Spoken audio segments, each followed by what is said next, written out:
Hi guys, welcome to the Pakistani family entertainment. तो कैसे हैं आप? मेरा नाम है खुर्रम और मेरा नाम है वजाहत। तो भाई साहब, अगर आप लोग हमारे चैनल पर नहीं हो तो चैनल को सब्सक्राइब कर दो भाई साहब, ताकि हमारे आने वाले नोटिफिकेशन आपको और मिल हमारी जाए। 1 लाख की फैमिली कंप्लीट हो जाए यार। हाँ जल्दी से यार, करवा दो ताकि भाई। हमारा सिल्वर बटन आ जाए हाँ भाई। जल्दी ओ से। यार, अब यार आज का वीडियो भी बड़ा कड़क होने वाला है भाई। हाँ आज हम भाई रिएक्ट करने वाले हैं क्या हुआ जब मौत का देवता भगवान शिव जी के भक्त की भाई साहब, मतलब मृत्यु का वो जो टाइम आता है, जो उनकी आत्मा मतलब के हाँ लेने आए, तो उन्हीं की मृत्यु हो गई। हैं?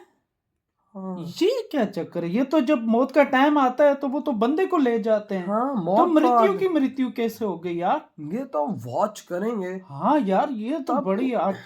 डिफरेंट वीडियो है ना, हैरान कर कसम देने से वाली यार। ये भाई साहब, अब देखते हैं आखिर ये वाक्य हाँ हुआ कब है, कैसे हुआ, क्या हाँ, सीन क्यों है हुआ यार। भाई? तो ये तो वॉच करेंगे तभी पता लगेगा। तो बहुत थोड़ा कम हम ऐसी करते खबरें हैं, मिलती वही है ना। ना। 3 2 1 एंड स्टार्ट। ऐसे नमस्कार बहुत कम दोस्तों, हमारे आप सभी का स्वागत है।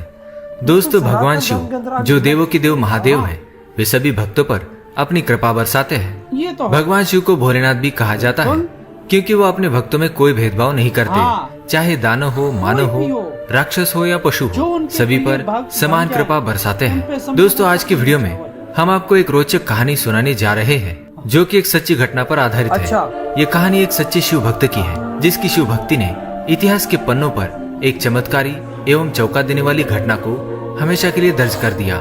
जी हाँ, ये ऐसी घटना है जो कि ब्रह्म पुराण से ली गई है, अच्छा। एवं जिससे आपको मालूम पड़ेगा कि प्रभु की भक्ति में कितनी शक्ति होती है, और अगर मौत भी सामने आ जाए तो उसकी भी मौत हो सकती है। जैसा कि हम जानते हैं, जो ईश्वर का भक्त होता है उसके स्वामी सिर्फ और सिर्फ ईश्वर ही होते हैं, अन्य किसी का भी उस पर कोई अधिकार नहीं होता। यहाँ तक कि उस पर तो मृत्यु का भी कोई अधिकार नहीं होता, और अगर अनाधिकार मृत्यु द्वारा कोशिश की जाए तो उसकी भी मृत्यु हो सकती है। तो आइए जानते हैं कौन सी है वो कहानी एक परम शिव भक्त की, जिससे मौत को भी हारना पड़ा। एक समय की बात है जब गोदावरी के तट पर एक ब्राह्मण रहता था, जिसका नाम था श्वेत। श्वेत नाम का ब्राह्मण भगवान शिव की भक्ति में हमेशा लीन रहता था। यहाँ तक कि वो हर व्यक्ति में एवं अतिथि में शिव जी को ही देखा करता था, और सभी का भली भांति आदर सत्कार किया करता था, तथा खाली समय में शिव भक्ति में लीन रहता था। ऐसा करते करते एक दिन उसकी आयु पूर्ण हो गई, परंतु उसे इस बात का तनिक भी पता न चला, क्योंकि भगवान शिव की कृपा से उसे न तो कोई रोग था और न कोई शोक। उसका पूरा ध्यान तो केवल भगवान शिव की भक्ति में ही लगा रहता था।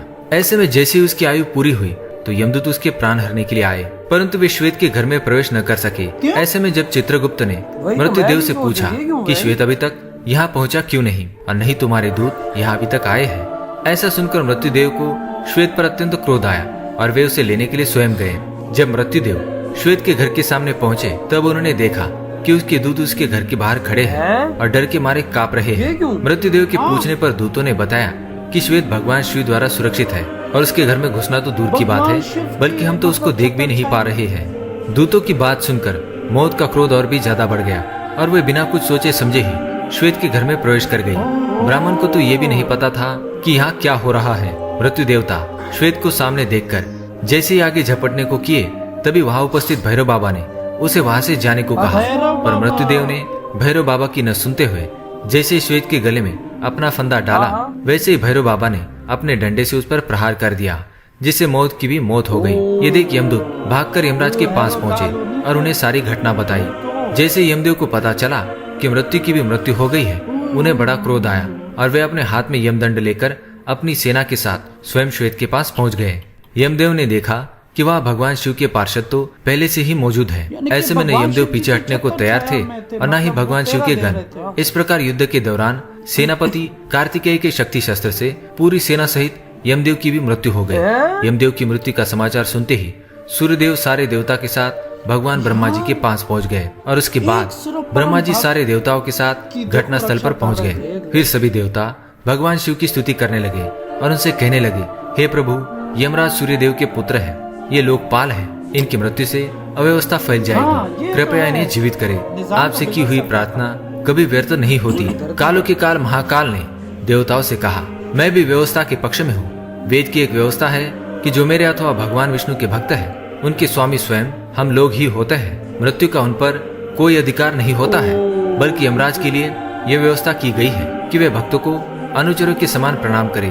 अंत में देवताओं की प्रार्थना करने पर भगवान शिव ने गौतमी नदी का जल सभी मृत लोगों पर छिड़ककर अच्छा, वो जो उन्हें मर जीवित गए कर दिया और वे सबके सब स्वस्थ होकर उठ गए अच्छा। और भगवान शिव से क्षमा मांगी। तो दोस्तों देखा आपने, अगर आप भगवान शिव की सच्चे मन से आराधना करते हैं तो भगवान शिव आपके लिए मृत्यु को भी मृत्यु दे सकते हैं। कसम तो दोस्तों से ये यार हिला कर रख दिया भाई इस यार। वीडियो ने और इस मैसेज ने, इस इंफॉर्मेशन ने। और भाई इस सच्ची घटना ने। और भगवान शिव की भक्ति में बस लीन रहो, यार, आपको वही तो। मृत्यु भी नहीं आ सकती। यार खुराम, जब आप भगवान के परम भक्त बन जाओ ना, हाँ तो फिर भगवान के हाथ में हो जाता है कि आपको कब किस तरह से क्या करना है। हाँ, ये बात तेरी ठीक है बिल्कुल। क्योंकि और, जब आप भगवान की छत्र छाया में होगे, भगवान जी की खास दृष्टि तुम पर होगी। और भाई साहब अब वो देख, इस दुनिया में बिलियंस ऑफ पीपल्स हैं, जाहिर बिलियंस ऑफ बात है। पीपल्स हैं। जब उनमें से कुछ ही भगवान जी के परम भक्त होते हैं, जिनकी खास भाई भगवान जी की खास नजर हाँ उन पर होती है, भाई फिर भगवान जी अपनी तरह से देखते हैं। लेकिन भाई तू खुद देख, भाई साहब कांप रहे थे बाहर। कांप रहे थे। लेकिन दूसरी बात है कि वो ऐसे शीन थे कि वो हर बंदे में उनको भगवान शिव जी नजर आते ये थे। देख ले। यानी कि इतने सच्चे भक्त कि हर वक्त भक्ति में उनको दुनिया से, उनको किसी काम से कोई बुराई, कोई किसी से कोई लेन देन नहीं। लेना हर वक्त तब भी तो मृत्यु जब उनके लेने आई तो मृत्यु की भी मृत्यु हो गई। और यमराज कह रहे थे कि यार ये मेरे वदूद अभी तक आए क्यों नहीं है भाई, क्या मसला। वो खुद क्योंकि लेने टाइम गए। एक होता है और वो हाँ। टाइम निकल गया हाँ, होगा ना। लेकिन वो बाहर खड़े होकर कांप रहे थे तो वो फिर खुद गए। और फिर वहां पे भैरव बाबा ने, जब उन्होंने उनकी बात नहीं सुनी, उन्होंने शिन को, वो जो प्यारे हाँ। भक्त थे, उनके गले में रस्सी डाली और जैसी डाली तो उन्होंने मृत्यु को भी मार दिया। यानी भैरव मतलब बाबा कि ने भाई साहब यमराज जी अंदाजा की भी लगा, डेथ हो गई। हाँ अंदाजा लगा ले बचा। फिर भगवान शिव जी ने भाई साहब उनको दोबारा जिंदा किया। जाहिर बात है फिर सारा, आप जब भाई एक बात सुन, एक बंदा जब भगवान शिव जी उसकी रक्षा कर रहा हो तो मृत्यु कैसे आ सकती है। और मृत्यु कौन को भी मृत्यु हरा सकती है जब आप भगवान शिव जी के प्यारे भक्त हो, उनकी भक्ति में यार लीन मैं हो जाओ। हैरान रह गया यार इस बात को लेके कसम कि से। ये जिसके साथ घटना हुई होगी वो कितना खुश नसीब हाँ। होगा कि भाई भगवान हाँ, शिव जी ने उसकी इस तरह से सुरक्षा की। और उसने भगवान शिव की वजह भक्ति में लीन होकर मृत्यु को भी हरा डाला। अंदाजा लगा ले, मृत्यु को भी हरा डाला। यानी कि मृत्यु उसको लेने आई और उसी की मृत्यु हो गई। यानी कि भैरव बाबा जी उनकी रक्षा कर रहे थे। यानी कि आप ये सोचो कि ये सर उस वक्त नहीं, हर वक्त उनके सर पर हाथ होता था। बिल्कुल। यानी कि उनको कोई नुकसान नहीं पहुंचा सकता, कोई भूत प्रेत, कोई चीज नहीं। सोच, जब मृत्यु उनको नहीं आ सकी तो और कौन नुकसान ये देख पहुंचाएगा। ले तू। यानी कि भगवान शिव जी के हर वक्त भक्ति में लीन रहोगे तो तो कामयाब होगे। कामयाब कोई दुनिया हाँ, की हाँ। शक्ति तुमको छू नहीं हाँ, पाएगी। और मौत भी आएगी तो उसकी भी मौत हो जाएगी। सही कहा। तो भाई आपकी क्या थॉट है इस सच्ची घटना पर? इधर ही वीडियो खत्म करते हैं, तो बाय।